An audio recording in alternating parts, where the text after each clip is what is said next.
Hi guys, and welcome back to Tara Page Philippines. So for this video, gawin natin ang weekly horoscope for April 8 to 14 para sa mga kaibigan ko po dyan na may Sun, Moon at Rising sign na Pisces. So if you're new to the channel, please click the subscribe button, bell notification, and palike na rin po ng video na to. And kung hindi mo alam yung sun, moon at rising mo, kawawa ka naman. Charot lang. No, if you want, kung hindi mo alam kung ano yung sun, moon at rising mo, sa dulo po ng video natin, meron po tayong link para dito. So, para malaman mo kung para saan to, tsaka paano ka magbe-benefit dito. And tandaan po natin na yung mga magiging readings, they are for guidance purposes, ha?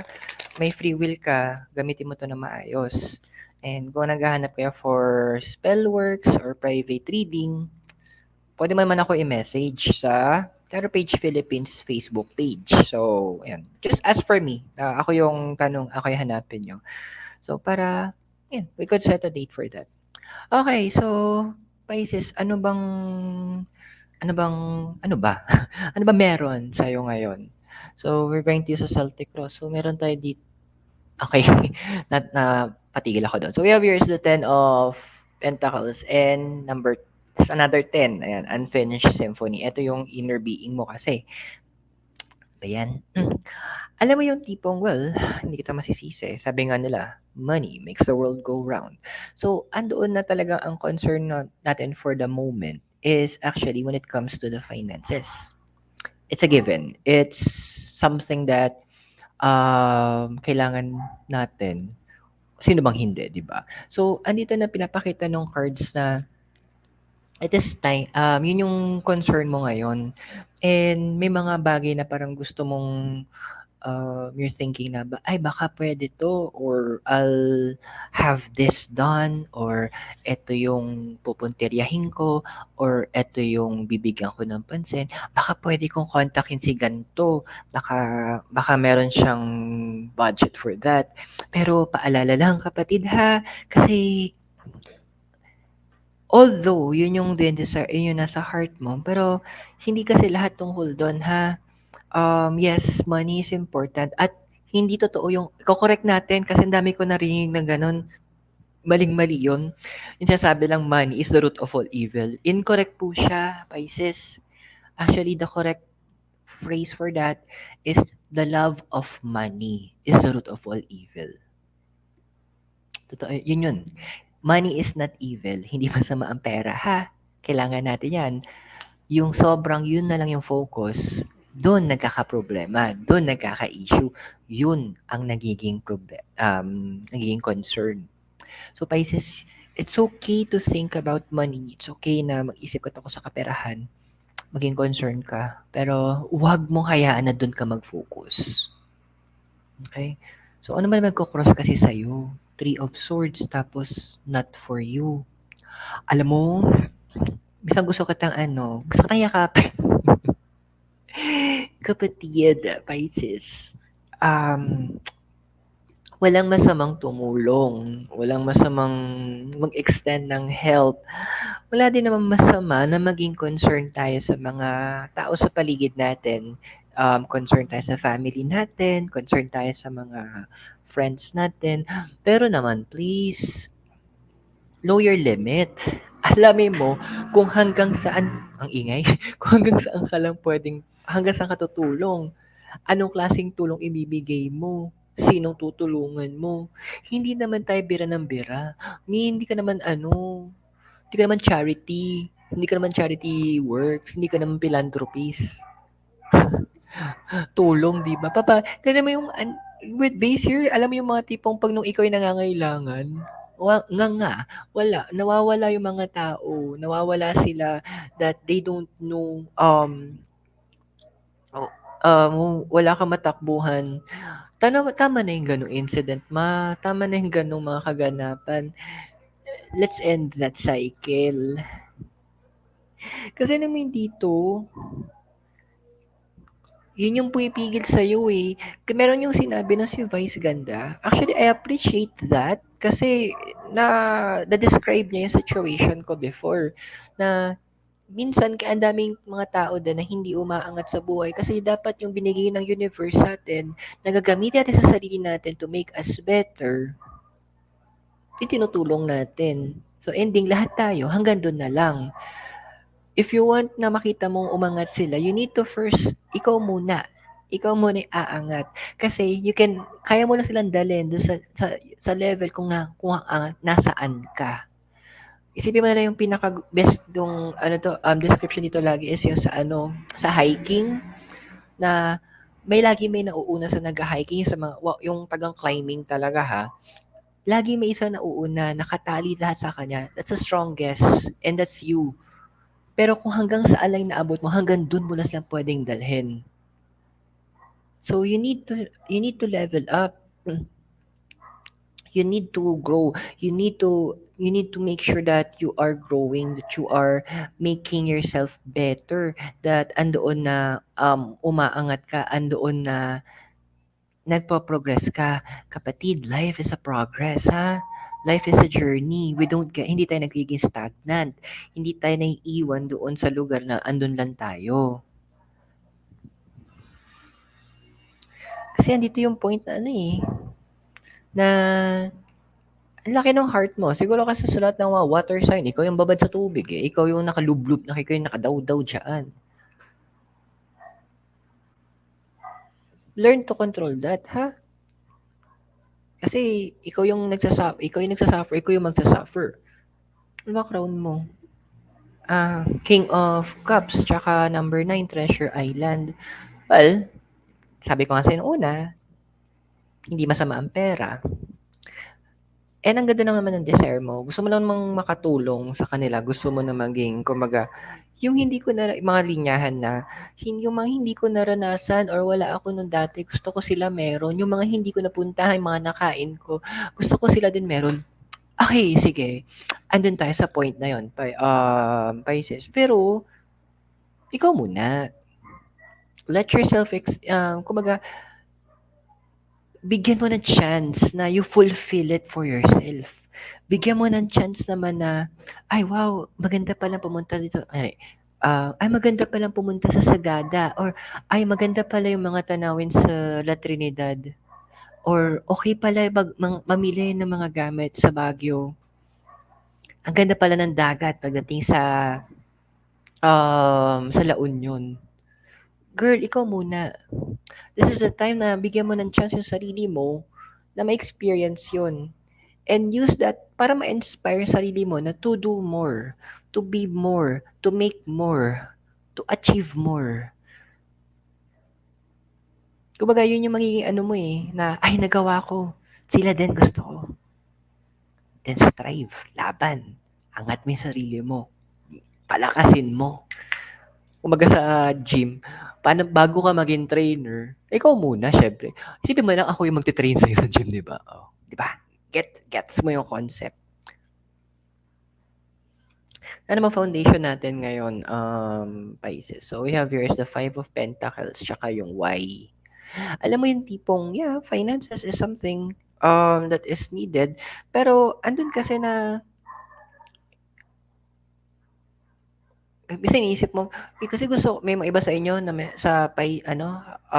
na may Sun, Moon at Rising ng Pisces na, nag-iisip kayo na, ako gusto ko magkaroon ng negosyo or what not, pero wala akong pampuhunan.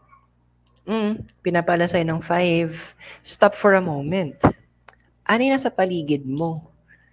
Hindi lang minsan pera ang pwede mong gamitin. You have your skills, you have your talents, meron kang mga capacity, may mga hobbies ka na pwede mong i-turn into finances, na pwede mong i-turn into something na magiging money generating. Nalimutan mo na, 'di ba? So, it's time kaya nga sabi nung 5 sa'yo, Five of Pentacles, stop ka muna. Then observe ka sa paligid mo. Kasi ang dami mo kasi wala akong ganito. Ang dami mong kasi. Ubusin mo muna natin yung kasi natin. Then, look around you. Look inside you. Uso naman yung mga garage sale ngayon, di ba? Go, laban mo. Oo, may kilala ako, ginagawa niya, magaling siya mag-drawing. So, nag-o-offer siya ng mga sketches online.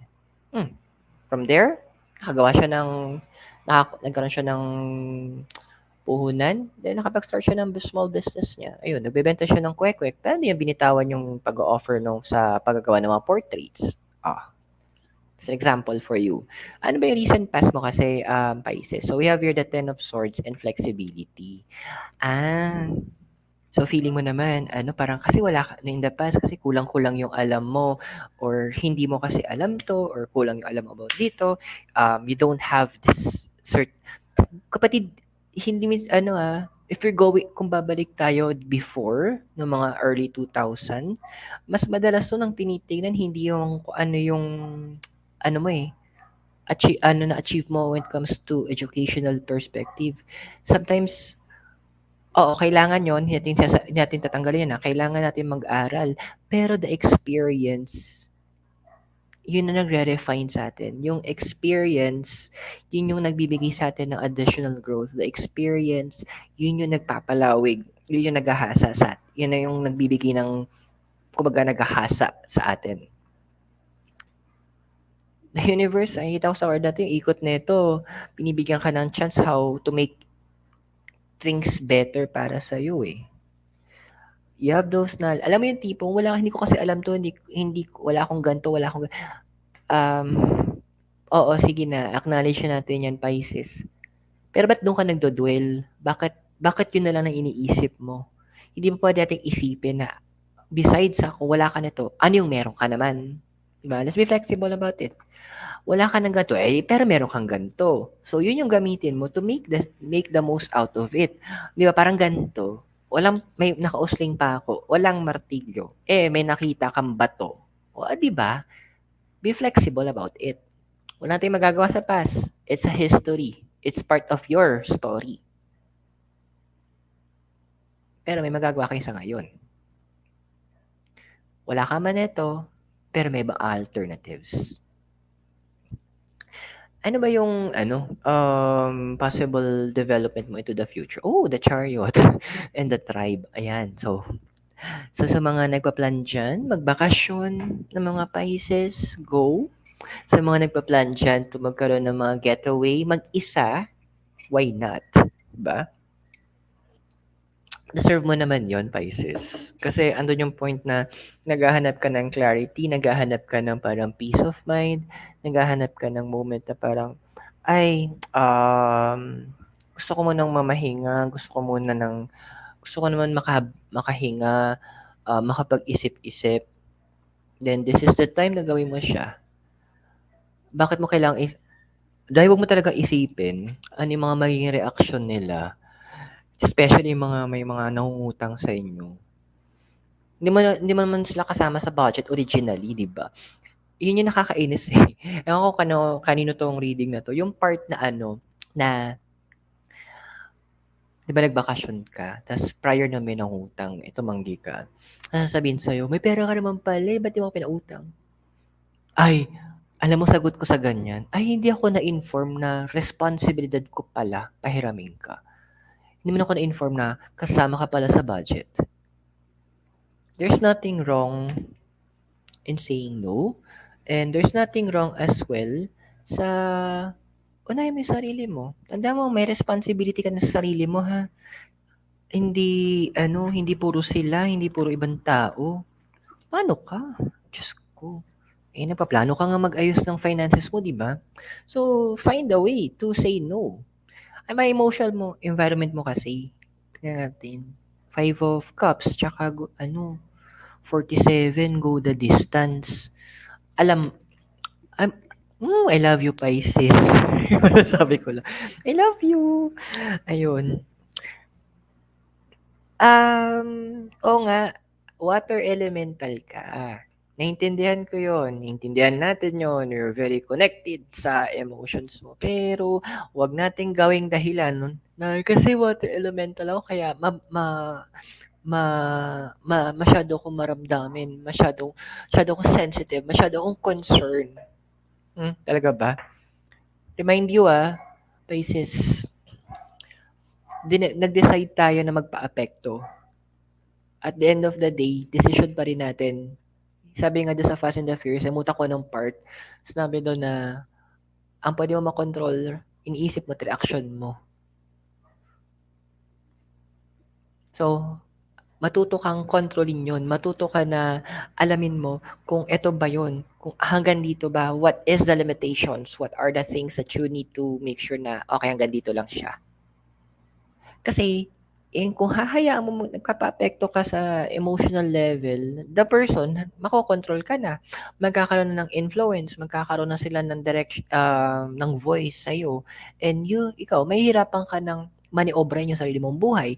Yung mga decisions mo affected na because of them. Kalmahan mo lang.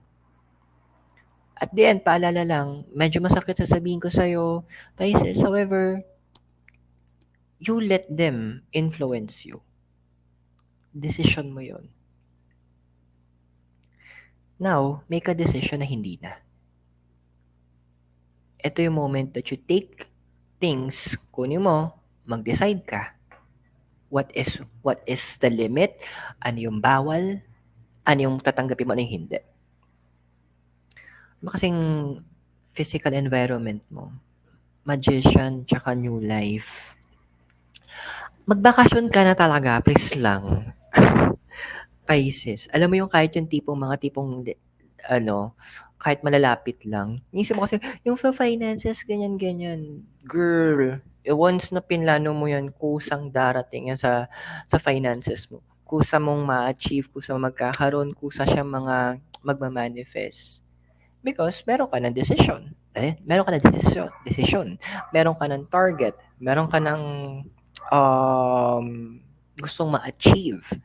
Alam mo, with the card of the magician, huwag ka mag-focus masyado doon sa wala. Again, reminder na naman to, tas tsaka new life. Kasi diba, kung yung halaman, magsasabi niya, ano ba yan yung binibigay sa akin tubig, madumi. But, nag-grow pa rin sila. Hindi sila nagrereklamo, but they're able to use it to grow.